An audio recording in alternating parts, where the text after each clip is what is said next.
তাওহিদ হৃদয় যেন জাফনা কিংসের lucky charm. তিনি দলে যেতেই জয়ের ধারায় ফিরল জাফনা। এলপিএল এর প্রতিপক্ষ ক্যান্ডি রয়্যালসকে গুড়িয়ে দিয়েছে জাফনা কিংস।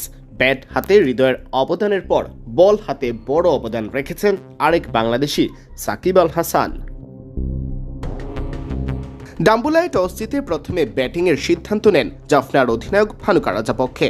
সাকিব আল হাসান ছাড়াও এদিন জাফনার একাদশে জায়গা হয় আরেক বাংলাদেশি তারকা তাওহিদ হৃদয়ের, যিনি টুর্নামেন্টের মাঝপথে দলভুক্ত হন জাফনা কিংসে। ওয়ান ডাউনে ব্যাট করতে নামার আগে হৃদয়কে অবশ্য দীর্ঘক্ষণ প্যাড গ্লাভস নিয়ে বসে থাকতে হয়েছে, কারণ জাফনার উদ্বোধনী দুই ব্যাটারি খেলেন 12 ওভার 5 বল।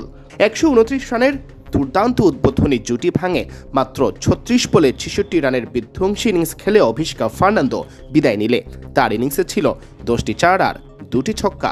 এরপর হৃদয়ের সাথে 31 রানের জুটি করে ক্ষান্ত হন আরেক ওপেনার কামিল মিশরা। 53 বল মোকাবেলায় 6টি 4 ও 4টি ছক্কার সাহায্যে 78 রান করেন তিনি।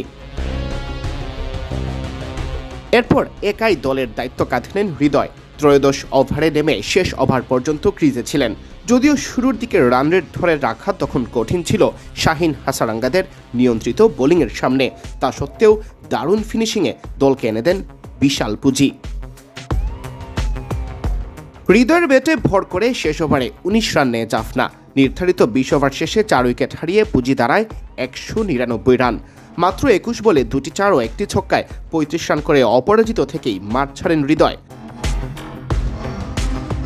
জবাব দিতে নেমে এদিন শুরু থেকেই নড়বড়ে ছিল ক্যান্ডি। দ্বিতীয় ওভারেই সাকিব বল হাতে পান। শুরু থেকেই ছিলেন ভীষণ মিতব্যয়ী। ইনিংসের ত্রয়োদশ ওভারে উইকেটেরও দেখা পান।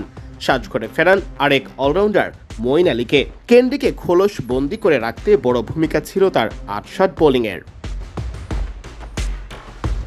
শেষ পর্যন্ত তাই জয় পেতে ব্যাগ পেতে হয়নি জাফনাকে। 5 ম্যাচ খেলে এটি দলটির তৃতীয় জয়।